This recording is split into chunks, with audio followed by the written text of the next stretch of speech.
आपको अपनी जिंदगी में जब कभी भी छोटी से छोटी या बड़ी से बड़ी कोई भी परेशानी आ जाए तो भगवत गीता के ये 30 उपदेश उस वक्त पे आपको बहुत काम आएंगे। ये पवित्र विचार आपके लिए समझना और उसे अपने जीवन में अनुकरण करना बहुत ही आवश्यक है। और ये 30 उपदेश 30वें से शुरू होकर पहले उपदेश पे समाप्त होगी। इसलिए वीडियो को आखिर तक पूरा ध्यान से सुने ताकि आपके भी जीवन में कल्याण हो सके।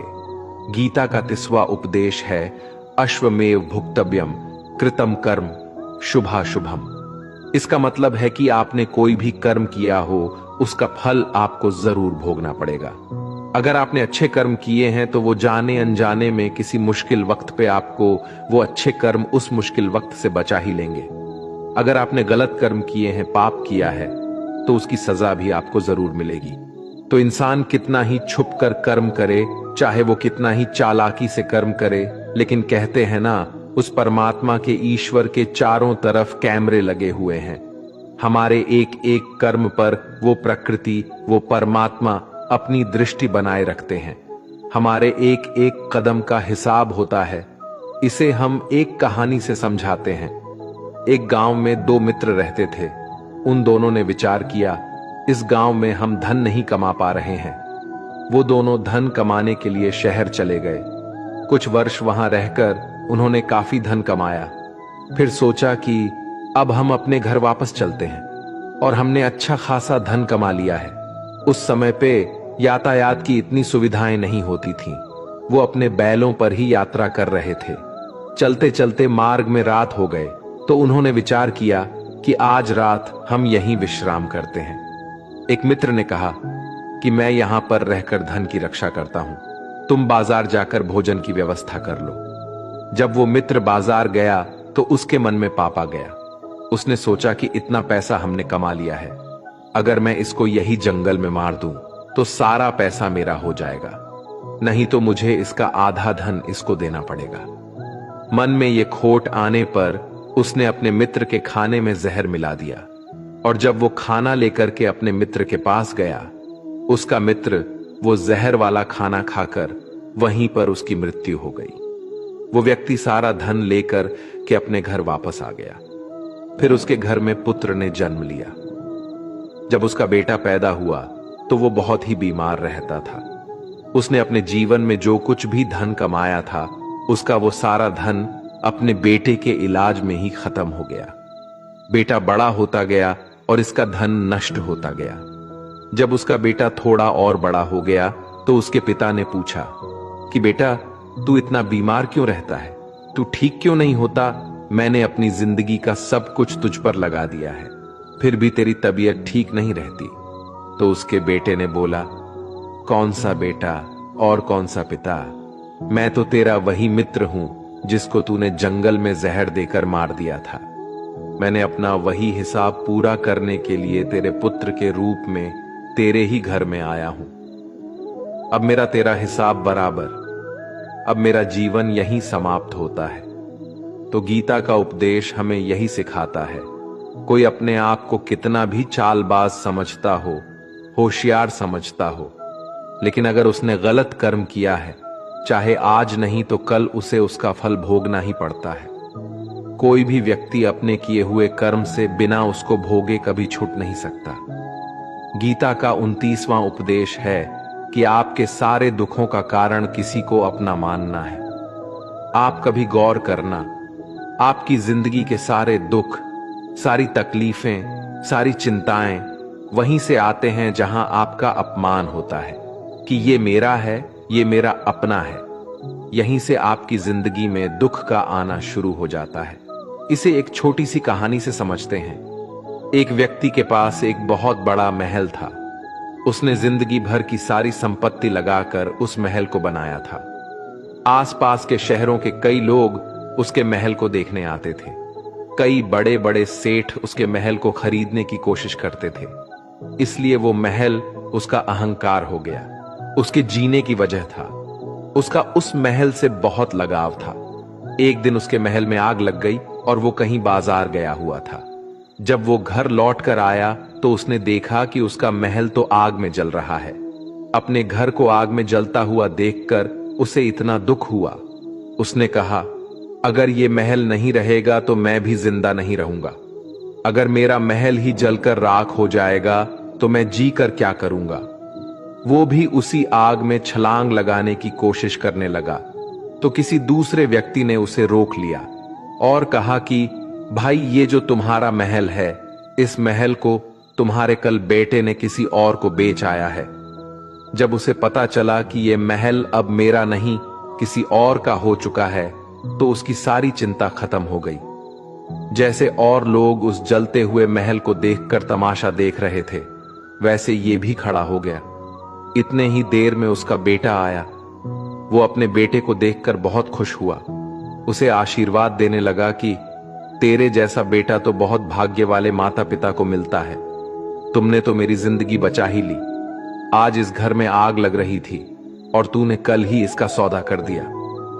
वो अपने पिताजी से कहने लगा कि पिताजी, इस महल के सौदे के लिए बात तो करने गया था, पर सौदा कभी पक्का हुआ ही नहीं है।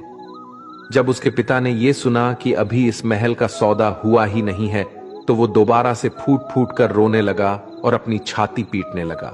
महल वही है, इंसान वही है, लेकिन जब महल मेरा है तब वो दुख भी देता है, खुशी भी देता है। लेकिन जब वो मेरा नहीं है, उससे मेरा कोई रिश्ता नहीं है, तो सारे दुख खत्म हो जाते हैं। ऐसे ही जिंदगी में जब किसी जगह, किसी इंसान को, किसी रिश्ते को, किसी काम को हम अपना मान लेते हैं, मेरा मान लेते हैं, वो वहीं से सारे दुखों की शुरुआत होती है, वहीं से हर तकलीफ की शुरुआत होती है। तो श्रीमद् भगवद गीता का ये 29वां उपदेश यही कहता है कि आप जैसे ही किसी को अपनी जिंदगी जीने की वजह मान लेते हो, इसके बिना तो मैं जी ही नहीं सकता, तो फिर वो चीज, वो इंसान, वो काम आपको बहुत दुख देता है। दोस्तों, इससे पहले कि हम 28वें उपदेश पर जाए, आपसे विनती है कि अगर आप इस वीडियो से कुछ भी सीख रहे हैं तो इस वीडियो को एक लाइक कर दीजिए और इस चैनल को सब्सक्राइब कर लीजिए। तो फिर चलिए आगे बढ़ते हैं। गीता का 28वां उपदेश है कि आज मैं जियो। हल्की चिंता करना छोड़ दो। जो भी व्यक्ति अपनी बीते हुए कल या अपने आने वाले कल में खोया हुआ रहता है, वो जिंदगी में कभी खुश नहीं रह सकता। आपको जिंदगी में खुशी सिर्फ और सिर्फ तब मिल सकती है जब आप वर्तमान में जी सके, आज के आनंद को जी सके। बीते हुए कल और आने वाले कल का कोई वास्तविक अस्तित्व नहीं होता। वो सिर्फ आपकी बुद्धि और आपके विचारों में होता है। उसे सिर्फ आप अपने मन के अंदर और बुद्धि के अंदर जीते हैं। उसकी कोई वास्तविकता इतनी नहीं होती। उसे सिर्फ आप अपने मन के अंदर और बुद्धि के अंदर जीते हैं। लेकिन जिससे आप वास्तविकता में जीते हैं, वो आपका आज होता है, वो आपका चल रहा पल होता है। अगर आप अपने मन और बुद्धि को अपने भूतकाल और भविष्य काल में अटका कर रखेंगे तो याद रखना, आप कभी खुश नहीं रह पाएंगे। और अगर जिंदगी में खुश रहना चाहते हैं तो आज में और इसी पल में जीना सीखें। गीता का 27वां उपदेश है कि जो आपके साथ अधर्म करे, पाप करे, गलत करे, उसे दंड जरूर देना चाहिए। अगर आप उसे सहते हैं तो वो आपके साथ और गलत करता रहेगा। अगर आप उसे सहते हैं तो उसके पाप में आप भी भागीदार हो जाएंगे। अर्जुन श्री कृष्ण से कहने लगे कि जिनसे मैं युद्ध करने जा रहा हूं, ये सब मेरे भाई हैं, मेरे गुरुजन हैं। मैं इनके सामने कैसे हथियार उठाऊं, इनको कैसे मारूं? तो भगवान श्री कृष्ण ने अर्जुन से कहा कि जिन्हें तुम अपना मानते हो वो सभी अधर्मी हैं, वो पाप के पक्ष में खड़े हैं, और अगर तुम इनका वध नहीं करोगे, युद्ध नहीं करोगे, तो समाज में और भी पाप बढ़ जाएंगे। क्योंकि जब कोई ऐसे पापियों को नहीं रोकता है तो ये और भी ज्यादा पाप करते हैं। ऐसे ही जब आपके साथ कोई गलत करता है, आपको चोट पहुंचाता है, दुख पहुंचाता है, और वही आप चुपचाप रहते हो, तो उससे सामने वाले का मनोबल बढ़ जाता है। वो आपको कमजोर समझने लगता है और आपके साथ गलत करने का वो अपना हक समझने लगता है। लेकिन जब आप उसके गलत व्यवहार को, उसके अधर्म को रोक लेते हैं, उसका विरोध करते हैं, तब वो अपनी सीमा में रहना सीख जाता है। और यही कलयुग है। अगर इस जमाने में आपको खुश रहना है तो आपको अपनी रक्षा खुद ही करनी होगी। कोई आपके साथ गलत करे तो उसको कभी नहीं सहना रहना चाहिए, बल्कि उसका सामना करना चाहिए। गीता का 26वां उपदेश है कि किसी से भी हद से ज्यादा मोह कभी नहीं करना चाहिए। जिससे भी आप सबसे ज्यादा मोह लगाओगे, देखना वो आपको अवश्य रुलाएगा। मोह की वजह से ही आप किसी के पीछे मरते रहते हैं। मोह की वजह से ही आपको कई बार अपमान भी सहना पड़ता है, और कई लोगों को मोह की वजह से ही अपना अपमान दिखता भी नहीं है कि सामने वाला मेरी इज्जत तक नहीं कर रहा और मैं इसके पीछे मरा जा रहा हूं। वो आपकी आंखों पे ऐसी पट्टी लगा देता है कि आपको सच और झूठ दिखाई ही नहीं देता। आपको किसी इंसान का चेहरा दिखाई नहीं देता। आप जो देखते हैं, जो सुनते हैं, उसी पर यकीन करने लगते हैं, फिर चाहे आपको कितना ही दर्द मिल रहा हो। अगर आप किसी इंसान को ठीक से समझना चाहते हैं, उसकी सच्चाइयों को जानना चाहते हैं, तो उसके लिए बहुत जरूरी है कि आप उसके मोह से जल्द बाहर आ जाएं। आपका मोह आपको दुख देता है। जिस दिन मोह खत्म, उस दिन आपको किसी भी रिश्ते से कोई दुख नहीं मिल सकता, क्योंकि आपको फिर कोई फर्क ही नहीं पड़ेगा। गीता का 25वां उपदेश यह है कि आप वो मत करो जो सभी करते हैं, बल्कि वो करो जो आपके लिए सही है। स्वधर्मम निधनम श्रेय भारत धर्मो भयावह। श्री कृष्ण ने अर्जुन से कहा कि एक जो तेरा कर्तव्य है, जो तेरे लिए सही है, जो तुझे करना चाहिए वो कर तू। कभी भी वो काम मत कर जो दुनिया कर रही है। क्योंकि अर्जुन श्री कृष्ण से कहने लगा कि ऐसे भयंकर युद्ध में पढ़ने से अच्छा है कि मैं सन्यासी बन जाऊं। तो श्री कृष्ण ने अर्जुन से कहा कि सन्यासी बनना तेरा कर्म नहीं है, तेरा धर्म नहीं है, क्षत्रिय है तू। कर्म और तेरा धर्म यही है कि तू अधर्म का नाश कर, धर्म की रक्षा कर। ऐसे ही हर इंसान का एक अलग कर्तव्य होता है, एक अलग ही मार्ग होता है। तो कभी भी उस मार्ग पर मत जाना जहां सारी भीड़ जा रही हो। कभी भी वो काम मत करो जो दुनिया करती है, कि आजकल का ये ट्रेंड हो गया है, ये फैशन हो गया है, सब करते हैं इसलिए हम भी कर रहे हैं। सारी भीड़ यही काम कर रही है इसलिए हम भी कर रहे हैं। अगर आप वो करोगे जो भीड़ कर रही है, तो आप भी उसी भीड़ में कहीं खो जाओगे। लेकिन वही अगर आप वो करोगे जो आपके लिए सही है, जो आपकी प्रतिभा है, तो दुनिया की सारी भीड़ में भी आप सबसे अलग नजर आओगे। गीता का 24वां उपदेश है कि जिंदगी में धोखा अपने ही देते हैं, क्योंकि उनको आपकी कमजोरियों का पता होता है। बाहर वाला आपको धोखा नहीं दे सकता, क्योंकि उसको आपके बारे में पता ही नहीं है कि आपको चोट कहां पहुंचानी है। लेकिन जो आपका अपना है, आपका खास है, उसे बहुत गहराइयों से पता होता है कि इसकी कमजोरी क्या है। ऐसा क्या करें जिससे इसको दर्द पहुंचाया जा सके, जिससे इसको हम नीचा दिखा सकते हैं, इसको चोट पहुंचा सकते हैं। ये कलयुग है, इसमें बाहर वालों से नहीं, जो हमारे अपने हैं ना, उनसे ही सावधान रहना होता है। महाभारत का युद्ध दो अलग अलग राज्यों में नहीं हुआ था, बल्कि एक ही परिवार के भाइयों में हुआ था। सभी आपस में एक ही वंश के लोग थे। कितनी बार दुर्योधन ने जहर देकर भीम को मारना चाहा। न जाने कितनी बार दुर्योधन ने पांडवों को जान से मारने की कोशिश की। वो उसका कोई पराया नहीं था, बल्कि उसका भाई था। सारी लड़ाइयां घर के अंदर ही होती हैं। बाहर कौन लड़ेगा? हमसे घर में ही सारे झगड़े होते हैं। तो आपको चोट सिर्फ वही लोग पहुंचा सकते हैं जो आपके अपने हैं। आपको धोखा सिर्फ वही लोग दे सकते हैं जो आपके अपने हैं। गीता का 23वां उपदेश है, जो इंसान अपनी रक्षा खुद नहीं कर सकता, उसकी रक्षा भगवान भी नहीं कर सकते। श्री कृष्ण अर्जुन से कहते हैं कि तस्मात् सर्वेषु कालेषु माम नुस्मर युध्य च, यानी कि हे अर्जुन, तू हर काल में मेरा स्मरण करते रहना और युद्ध भी करते रहना। तो अर्जुन ने श्री कृष्ण से पूछा कि ये युद्ध तो कुछ ही दिनों में समाप्त हो जाएगा, लेकिन आप कह रहे हैं कि तू हमेशा मेरा स्मरण करते रहना और युद्ध करते रहना, हमेशा युद्ध करने का क्या मतलब है? तो श्री कृष्ण ने अर्जुन से कहा कि ये जिंदगी ही रणभूमि है। इस जीवन में सुख दुख आते ही रहेंगे और तुझे उनका डट के मुकाबला करना है। श्री कृष्ण ने यह नहीं कहा कि तू चुप करके बैठ जाना और मैं लड़ाई करूंगा। बहुत गहराई है गीता के ज्ञान में। हमारे जीवन की डोर भी संभाल के ईश्वर बैठे हुए हैं, लेकिन युद्ध हमें ही करना है।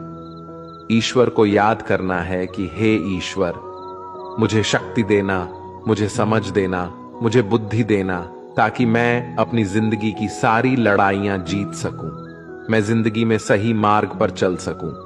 लेकिन आपको अपनी लड़ाई खुद ही लड़नी पड़ती है।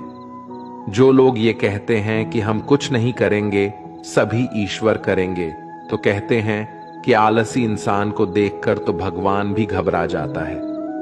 ये कुछ नहीं करेगा। भगवान ने बुद्धि दी है, समझ दी है।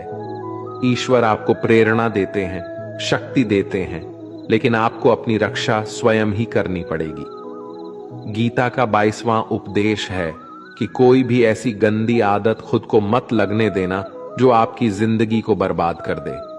कहीं ना कहीं महाभारत का ये युद्ध एक जुआ की आदत की वजह से ही शुरू हुआ था। सारा खेल वहीं से शुरू हुआ था। एक ऐसी जुआ की लत जहां युधिष्ठिर ने अपने भाइयों को दांव पर लगा दिया, अपनी पत्नी को दांव पर लगा दिया, ऐसा जितने का नशा की अपना सब कुछ गंवा दिया। ऐसे ही हम भी अपनी जिंदगी में जब कोई ऐसी गंदी आदत लगा देते हैं, चाहे वो कोई भी हो, चाहे वो नशे की हो, मोबाइल की हो, किसी इंसान की हो, कोई गलत काम करने की हो, कोई भी गलत आदत जो आपको बर्बाद कर सकती है, अगर आप उसको नहीं छोड़ेंगे तो आपका सब कुछ खत्म हो जाएगा। इससे पहले कि आपकी आदत आपको खत्म कर दे, आप अपनी गलत आदतों को खत्म कर दीजिए। गीता का 21वां उपदेश यह है कि आलसी इंसान कभी कुछ हासिल नहीं कर सकता। अधिकतर लोग सिर्फ योजनाएं ही बनाते रहते हैं कि मुझे बड़ा घर चाहिए, मुझे बड़ी गाड़ी चाहिए, मैं दुनिया घूमना चाहता हूं, मुझे ये चाहिए वो चाहिए। ये हर कोई सोच लेता है, लेकिन उस पे मेहनत करना, अपना कर्म करना वो नहीं करते। क्योंकि चाहना तो बहुत आसान है, लेकिन उसके लिए कर्म करते रहना वो बहुत मुश्किल है। हर कोई चाहता है कि मेरा शरीर फिट हो, लेकिन उसके लिए एक्सरसाइज करना वो आपको ही करना होगा। जो इंसान आलसी बन के बैठा रहता है तो उसे ना ही अच्छा शरीर मिलता है और ना ही अच्छा जीवन मिलता है। तो अगर जिंदगी में कुछ पाना चाहते हो तो आलस्य को अपनी जिंदगी से दूर कर देना। आलस्य के चलते ही आपको कुछ मिलने वाला तो नहीं, लेकिन जो आपके पास है ना, वो भी गवा दोगे। गीता का 20वां उपदेश ये है कि जिंदगी में अगर खुशी चाहते हो तो मन की गुलामी को त्याग कर दो। कई लोग कहते हैं कि हम करना तो बहुत कुछ चाहते हैं, लेकिन कुछ कर ही नहीं पाते।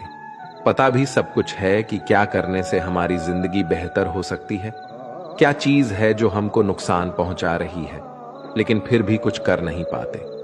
समझते सब कुछ है, लेकिन समझकर भी, चाहकर भी कुछ कर ही नहीं पाते।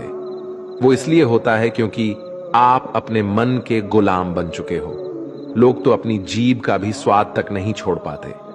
फिर कहते हैं कि हम पतले नहीं हो पाते, फिट नहीं हो पाते, सक्सेस नहीं मिल रही है, क्योंकि जो आपको करना चाहिए आप वो करते ही नहीं हैं। आपका मन सब कुछ समझकर भी आपको वो करने ही नहीं देता। इसलिए जिंदगी में अगर आगे बढ़ना है तो अपने मन के अनुसार चलना छोड़ दो। जो आपके लिए सही है वो ही आपको करना चाहिए। गीता का 19वां उपदेश यह है कि जो आपका है वो आपको मिल के ही रहेगा, और जो नहीं मिला है उसके लिए रोना छोड़ दो। आप जिसके लिए जितना रोगे वो चीज आपसे उतना ही दूर चली जाएगी, और जो चीज आपकी सच में है वो कहीं ना कहीं से आपके पास जरूर पहुंच जाएगी। इसलिए जो आपको जिंदगी में हासिल नहीं हो रहा है, हासिल नहीं हुआ है, उसका पछतावा करना, उसके लिए रोना आपको बिल्कुल बंद कर देना चाहिए। गीता का 18 उपदेश ये है, आप संसार में जितना प्रेम लगाओगे उतना ही जीवन में दुख और पीड़ा का अनुभव करोगे। गीता का 17वां उपदेश ये है क्योंकि जिस इंसान को बात बात पर क्रोध आता है, सुख और शांति उसके जीवन में कभी नहीं आ सकते। क्योंकि जो इंसान बहुत ज्यादा क्रोधी होता है, उसके सारे मित्र उसे छोड़कर चले जाते हैं। वो अपने मन में भी दर्द में ही जीता रहता है, तकलीफों में जीता है। ज्यादा गुस्सा करके या ज्यादा क्रोध करके जो भी आपके पास है ना, वो आप उसे खो दोगे और ऐसे इंसान को शांति कभी नहीं मिलने वाली है। इसलिए अपनी जिंदगी में शांति अगर चाहते हो तो बात बात पर गुस्सा करना छोड़ देना चाहिए। गीता का 16वां उपदेश है कि चाहे आप किसी की मदद करें या ना करें, लेकिन जानबूझकर कभी किसी का दिल नहीं दुखाना चाहिए। क्योंकि जब आपकी वजह से किसी का दिल दुखता है ना, तो याद रखना आपको भी वही दर्द एक दिन जरूर मिलेगा। लेकिन जब आप किसी का दिल दुखाते हैं तो आपको भले पता ना चलता हो, लेकिन जब कोई भी आपका दिल दुखाता है तब आपको समझ में आ जाता है कि दिल पर चोट लगने की वजह से कितना दर्द होता है। इसलिए चाहे आप किसी की मदद करो या ना करो, लेकिन किसी का दिल कभी भी नहीं दिखाना चाहिए। गीता का 15वां उपदेश यह है कि जो मुश्किल वक्त में, जो दुख के समय में आपका साथ दे, सिर्फ वही आपका अपना है। बाकी सब अपनेपन का नाटक करने वाले बहुत लोग होते हैं, बड़ी बड़ी बातें करने वाले बहुत लोग होते हैं कि हम आपसे बहुत प्रेम करते हैं। कोई भी दुख हो, कोई भी तकलीफ हो, हमें याद कर लेना। लोग दुख उठाने की बात करते हैं, लोग आने जाने की बात करते हैं, हाथ मिलाना तो ठीक से नहीं जानते और दिल मिलाने की बात करते हैं। जब सच में आपकी जिंदगी में तकलीफ आएगी ना, तब आपको समझ में आ जाएगा कि आपका साथ देने के लिए कौन खड़ा है और कौन भाग गया। क्योंकि उस समय पे सारे लोग भाग जाते हैं, क्योंकि लोगों को पता होता है कि ये व्यक्ति हमारे पास आया तो हमसे मदद ही मांगेगा और वो हमें कुछ दे नहीं पाएगा। लोग आपसे सिर्फ तभी रिश्ता रखते हैं जब आप उन्हें कुछ दे सकते हैं और आपसे उन्हें कुछ फायदा हो सकता है। लेकिन जब लोगों को ये पता चल जाता है, ये समझ में आ जाता है कि उनको आपसे कोई फायदा नहीं होने वाला, बल्कि उनको तो आपकी मदद करनी पड़ेगी, तो वो आपको दूर से ही देखकर भाग जाते हैं। इसलिए जो आपके मुश्किल वक्त में आपके साथ खड़ा हो, सिर्फ वही आपका अपना होता है। बाकी इस दुनिया में सब पराये होते हैं, क्योंकि सिर्फ अपना अपना कह देने से कोई अपना नहीं हो जाता। गीता का 14वां उपदेश है कि जो भी होता है अच्छे के लिए होता है, और जो हो रहा है वो भी अच्छे के लिए ही हो रहा है, और जो आने वाले भविष्य में होगा वो भी अच्छे के लिए ही होगा। वैसे ये बहुत गहरी बात है। कुछ चीजें जिंदगी में ऐसी होती है जो हमें लगता है कि मेरे साथ ही ऐसा क्यों हुआ, मेरे साथ ही होना था ये सब। लेकिन जब वो वक्त गुजर जाता है, एक दिन हमको समझ आ जाता है कि अगर हमारे साथ ये सब नहीं होता तो आज हम इस मुकाम पर नहीं होते। अगर मेरे साथ ये सब नहीं होता तो शायद हमारी जिंदगी और भी बर्बाद हो सकती थी। इसलिए अगर हमें ये समझ में आ जाए कि जिंदगी में जो कुछ भी हो रहा है वो सब अच्छे के लिए ही हो रहा है, तो जीवन में हमेशा खुश रहेंगे। गीता का 13वां उपदेश है कि हर काम को समझदारी से करना ही योग होता है। योगः कर्मसु कौशलम। कई लोग काम तो करते हैं लेकिन उन्हें हासिल कुछ नहीं होता। बहुत लोग कहते हैं कि हम तो मेहनत बहुत करते हैं, तब भी जिंदगी में सफलता हासिल नहीं हो रही है। लेकिन सच्चाई यह है कि बहुत कुछ करने से, बहुत मेहनत करने से आपको सफलता नहीं मिलेगी, लेकिन सही तरीके से, सही समझ के साथ काम करने से आपको जिंदगी में सफलता अवश्य मिलेगी। गीता का 12वां उपदेश है कि कभी भी किसी भी चीज की अति नहीं करनी चाहिए। कोई भी चीज हद से ज्यादा नहीं करना चाहिए। किसी से प्रेम भी हद से ज्यादा मत करना, किसी से नफरत भी हद से ज्यादा नहीं करना। हद से ज्यादा मीठा भी खराब हो जाता है, हद से ज्यादा कड़वा भी खराब हो जाता है, हद से ज्यादा आराम भी आपको बीमार कर सकता है, हद से ज्यादा खाना भी आपको बीमार कर देगा, हद से ज्यादा भूखा रहना भी आपको नुकसान ही पहुंचाएगा, और हद से ज्यादा जागना भी आपको बहुत ज्यादा नुकसान पहुंचाएगा। इसलिए जीवन को संतुलन के साथ जीना चाहिए। जैसे ही आप संतुलन को खो देते हैं, वैसे ही आपके जीवन में कोई ना कोई छोटी या बड़ी दुर्घटना हो जाती है। गीता का 11वां उपदेश है कि जिसे आप सबसे ज्यादा महत्व दोगे, वो आपको कभी महत्व नहीं देंगे। आपने कभी गौर किया है कि आपका अपमान कौन लोग करते हैं कि आप जिसे सबसे ज्यादा, हद से ज्यादा महत्व देते हैं? दूसरों की इज्जत करना अच्छी बात है, पर दूसरों की अगर बहुत ज्यादा इज्जत करेंगे, उनकी नजर में आपकी इज्जत खत्म हो जाती है।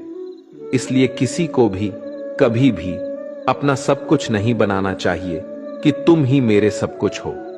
जैसे ही आप किसी को अपना सब कुछ बना लेते हैं, तो आप उसके लिए कुछ भी नहीं रह जाते। इसलिए लोगों को इज्जत उतना ही देना चाहिए जितना वो हजम कर सके। हद से ज्यादा इज्जत देना आपकी ही बेइज्जती करवा सकता है। गीता का 10वां उपदेश है जिसके साथ सत्य और ईश्वर की शक्ति है। चाहे सारी दुनिया उसके खिलाफ ही क्यों ना हो जाए, लेकिन अंत में जीत उसी की होती है। श्रीमद् भगवद गीता में कुल 700 श्लोक है और 18 अध्याय हैं। गीता का आखिरी श्लोक है, यत्र योगेश्वरः कृष्णो यत्र पार्थो धनुर्धरः तत्र सिरिरः विजय और भूति विधवाणी फिर मतिर्ममः। धृतराष्ट्र बार बार संजय से पूछता था कि बताओ, युद्ध में कौन जीत रहा है, कौन हार रहा है, क्योंकि उसे विश्वास था कि भीष्म पितामह मेरे पक्ष में है, गुरु द्रोणाचार्य मेरे पक्ष में है और यहां तक कि कर्ण भी मेरे पक्ष में है, तो भला हमें कौन हरा सकता है। लेकिन संजय ने धृतराष्ट्र को कहा कि जहां ईश्वर है वहीं पर सकते हैं और हमेशा वहीं जीत होती है। चाहे आपके पास कितनी भी शक्ति क्यों ना हो, लेकिन सत्य और ईश्वर जिसके लिए खड़े हो जाए, उसे दुनिया में कोई भी नहीं हरा सकता। गीता का 9वां उपदेश है कि किसी पर भी आंखें बंद करके भरोसा नहीं करना चाहिए। जैसे महाभारत की कथा में दुर्योधन ने कितनी बार षड्यंत्र करके पांडवों को मारने की कोशिश की, आग में जलाने की कोशिश की, पर वो धर्म पर चलने वाले लोग बार बार उसकी बातों में आ गए। ये बात और है कि ईश्वर उनकी रक्षा कर रहे थे, पर जिसे वो अपना भाई समझ रहे थे, जिससे वो अपना सगा समझ रहे थे, जिस पे वो भरोसा कर रहे थे, वही उनकी मृत्यु करवाना चाहता था। इसलिए भरोसा करते समय अपनी आंखें जरूर खुली रखनी चाहिए।